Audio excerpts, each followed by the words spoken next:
গাছে ছাদ বাগান দেখাবো আজকে। আমাদের ছাদে কিছু মিষ্টি কুমড়া গাছ, তারপরে লাউ গাছ, চাল কুমড়া এবং শশা গাছ লাগানো হয়েছে। ইতিমধ্যে কিন্তু আমাদের গাছে ফুল এসেছে, ফুল থেকেই হয়তো বা কিছুদিনের মধ্যে ফল হবে। দেখেন গাছের চেহারাটা দেখেন কত সুন্দর হয়েছে। ছাদে এত সুন্দর গাছ হবে আমরা কিন্তু কল্পনাও করতে পারিনি। আর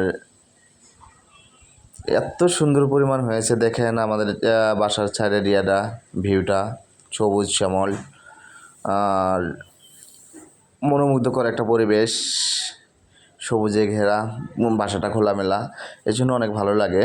এখন আমরা এ পাশে আরও কিছু গাছ আছে আমাদের, এই যে এখানে শশা গাছ আছে, ওই যে ফুল দেখা যাচ্ছে, এটা হচ্ছে আমাদের মরিচ গাছ,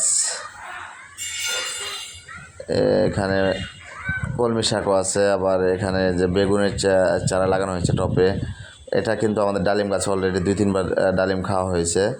এটাও একটা মরিচ গাছ, মরিচ গাছের চেহারাটা দেখেন কত সুন্দর গাইস। এটা একটা ডালিম গাছ, আমরা ঈদের মধ্যে বাড়ি গেছিলাম, যে কারণে পানি দেওয়া হয় না, গাছটা মৃত্যুপ্রায় হয়ে গেছে।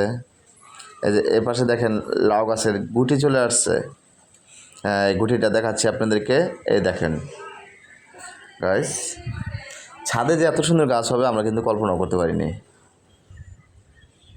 প্রত্যেকটা গাছের ডালে ডালে গুটি দেখে মনটা ভরে যায়।